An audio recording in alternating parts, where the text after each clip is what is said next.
the one answer which almost each one has to share is, I want to be happy. I want to be contented. And then you ask them the second question. You have everything you want. You've achieved what you wanted. You've bought what you wanted.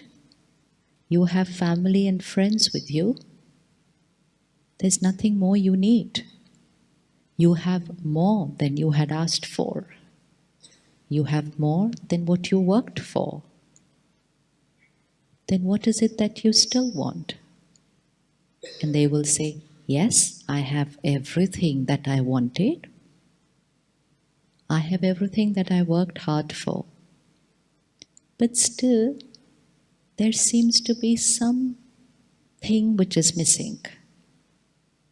And I'm not able to pinpoint for myself what's that one thing which is missing. But I don't seem to be happy always. I am happy once in a while, but I want to be happy always. If we compare it to our physical health, we want to be healthy always, because health is our natural way of being. And I'm comfortable when I'm healthy. But if I don't take care of my body, then disease, small or big, starts manifesting in the body. And I say, I want to be healthy, but, and then I have a reason for why I am not able to experience physical health. But we understand that health is natural, disease is not natural. We're very clear with that natural is health, disease is unnatural.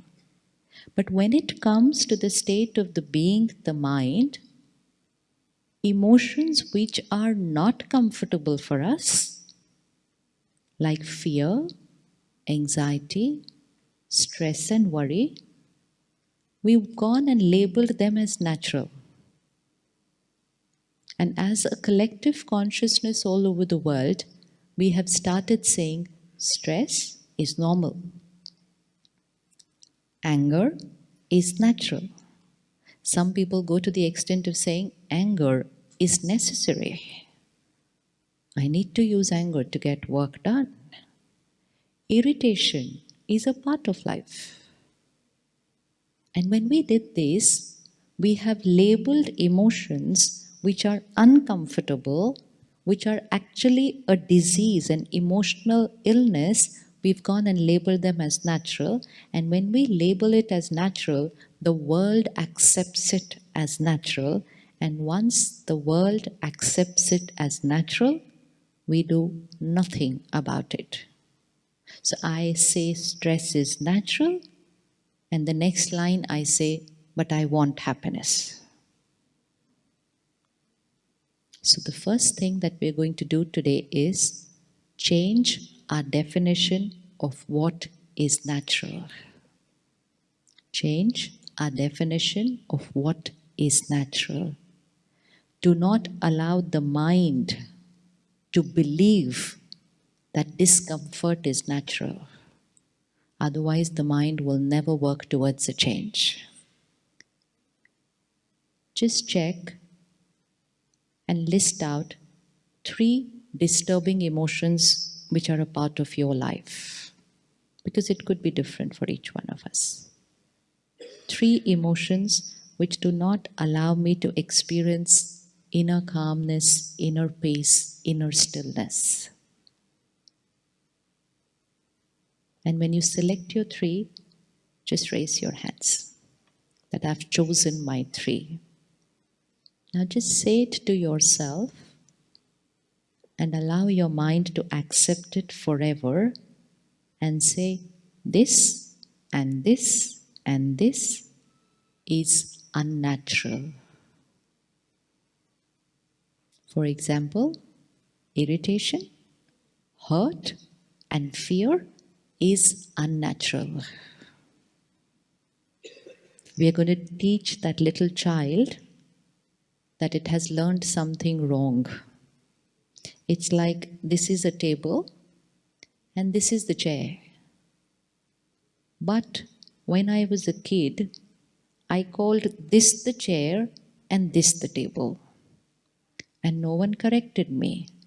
So I can grow up and I can be 50 years old and continue to say, this is a chair, this is the table. And I can live my life with a wrong belief system. But it's time to pause and change. And someone has to share with me, no, this is the table, this is the chair. The first time, my mind will not accept it because it's been years and years of conditioning saying, this is the chair, this is the table. But I will not give up on my mind. And I will keep teaching it and teaching it.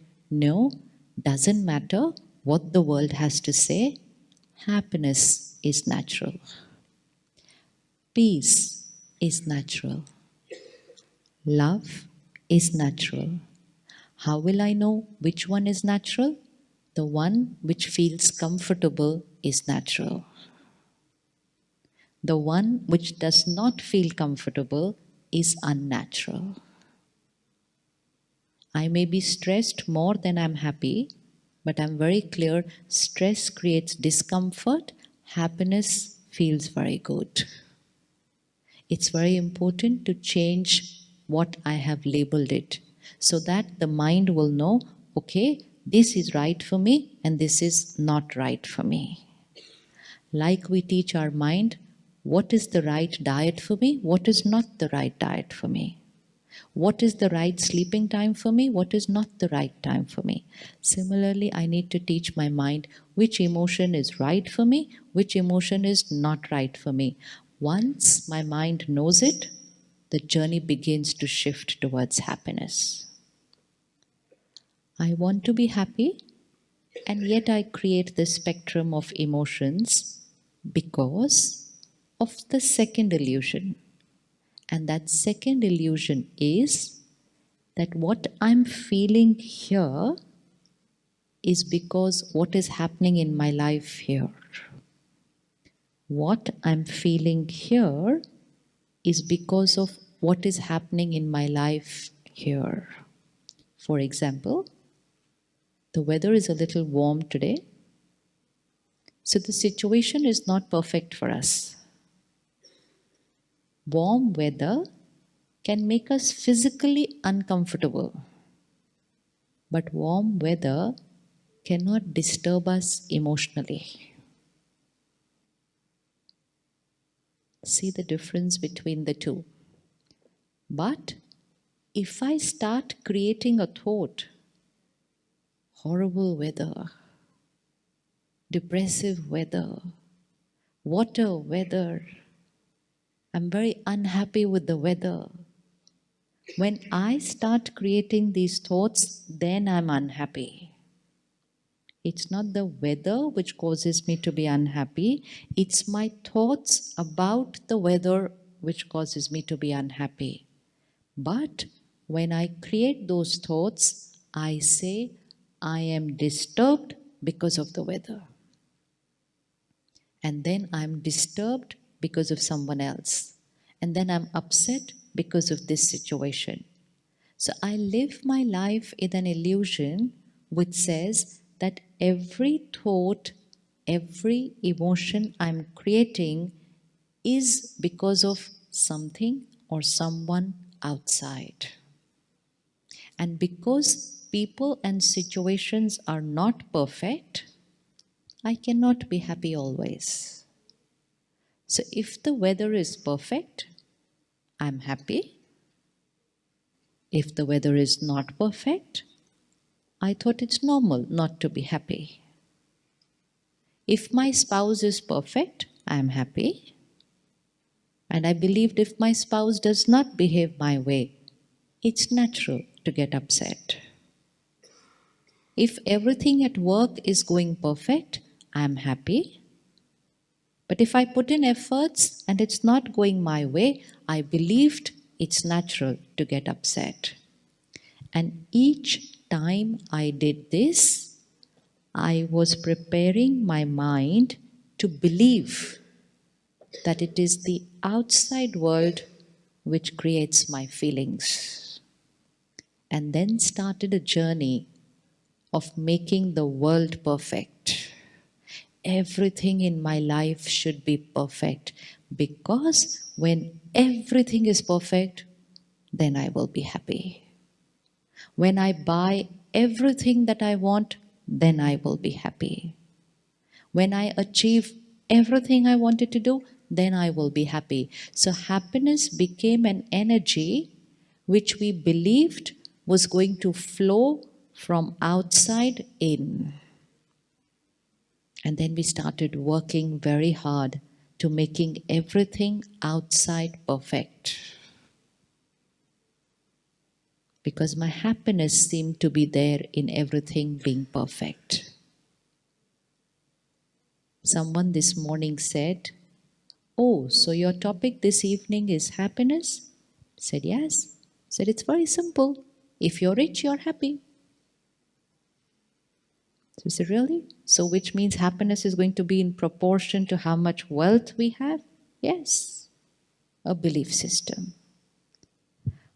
What does physical comforts give me? It makes my body comfortable. But I believed that if I have all the physical comforts, I will be happy. Happiness is an emotional comfort. Happiness cannot be bought. We need to underline that today. Physical comforts can be bought. And keep on buying. Let's buy all the physical comforts of the world. But while buying them, we need to be very clear, I am buying a comfortable life for myself. I cannot buy them believing I am buying this to be happy. Because then, if I get addicted to this belief system, I am buying this to be happy, then I continue buying and buying and buying and buying. And I want to buy everything new that's come in the market. But in spite of having bought everything, I'm still not happy. And then I want to buy more and more. And then we have a list of never-ending desires, more and more and more. Happiness is not proportion to how much more we have. Happiness cannot be bought. Comfort can be bought. Happiness has to be created. Each time your mind looks at something in the window and says, I want to buy this because only then I will be happy. Old belief system, I have to gently tell that little child here, we can buy this, no problem in buying this, but we are not buying this for happiness, we are buying this to use it. Very clear, very clear. No illusion that this is going to give us happiness. Otherwise, my car is to give me happiness, my phone is to give me happiness, my house is to give me happiness. Even the new dress I buy is supposed to give me happiness. And then nothing seemed to be enough. It just went on and on. So money can buy a lot of things. But there are a lot of things money cannot buy. Money can buy a lot. But there are some things which money cannot buy. What is it that money cannot buy? What can money not buy? Happiness, one. Money cannot buy happiness. Anything else money cannot buy? Love, money cannot buy. Very good. We know money cannot buy love. Three. Health. Beautiful. Money cannot buy health.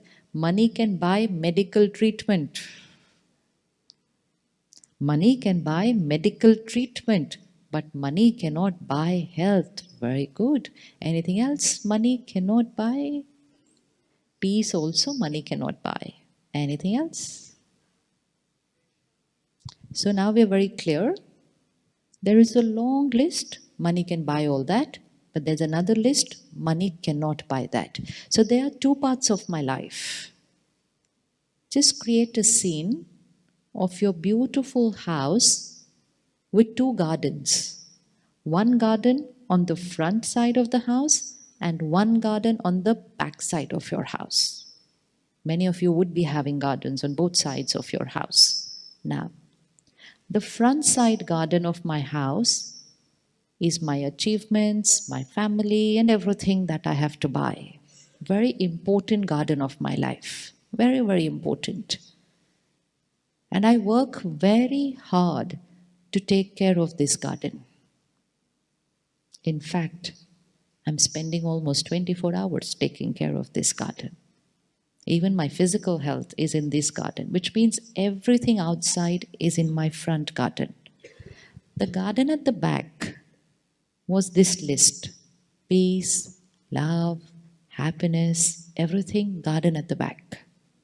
What we believed, if I take care of the garden in the front, the garden at the back will be taken care of. So if I achieve, I will be happy. If I have relationships, I will get love. If I earn well, I will get respect. So I thought if I take care of the front garden, the back garden is taken care of. So I spent almost 24 hours taking care of the front garden. And if someone came up to me and said, why don't you meditate for 30 minutes in a day? Which means, why don't you go to the back garden for 30 minutes? My answer was ready. I don't have time to go to my back garden. And now the result is today, my front garden has flourished. It's beautiful, but my back garden is going. And then we started calling stress normal, and today we are saying depression is increasing, which means my back garden is really needs care. Spiritual principles and meditation means most of the day I'm going to be in my front garden, but I give at least 30 to 60 minutes in a day to my back garden, which means the garden where I create peace, love, and happiness. And when I take care of both the gardens, then my life is balanced. Then I have everything I want in the outer world, but I also have everything that I want in the inner world. Then I have everything that money can buy, but I also have everything that money cannot buy, because we want both. We want both. So one belief system which we check and then start creating happiness always is, who is the creator of my thoughts? Comfort is here, happiness is here. Achievement is here, happiness is here. Happiness is if my mind is thinking right in every situation. Simple equation to be comfortable internally and happy. Is my mind thinking right in every situation? I leave from home, need to reach a place in 30 minutes. I plan my time, and then I get stuck on the road in the traffic jam. Situation, not my way. It may take 45 minutes, it may take 60 minutes. I'm getting late where I have to be. Situation, not my way. If I think right in those moments, I will be happy even stuck in a traffic jam. I will be happy because I've created the right response even in a turbulent situation. And so I've earned my happiness there. But if stuck in the traffic jam, I start creating disturbing thoughts. I'm late, what will happen now? I'm sure something will go wrong. I'm sure they're going to be unhappy with me. I'm sure this will happen. Why don't they do something about this traffic? This is never-ending problems in my city. And my mind goes on talking like that. Then I am disturbed here. And when I'm disturbed internally, I say, I am stressed because of the traffic, and I find something to blame for my not being happy. And then I reach at work, and again someone is not my way. I again create disturbing thoughts, and then I say, I'm upset because they didn't do things the right way. Scene after scene after scene, I keep creating disturbing thoughts and I keep blaming the world for it. And I say, I'm not happy because the world is not right. Now, we master the art of thinking right when the world is not right, which means creating a right response even if nothing is right outside, because we understand that my thoughts are not dependent on the situation. Situation is outside. I am the creator of my thought.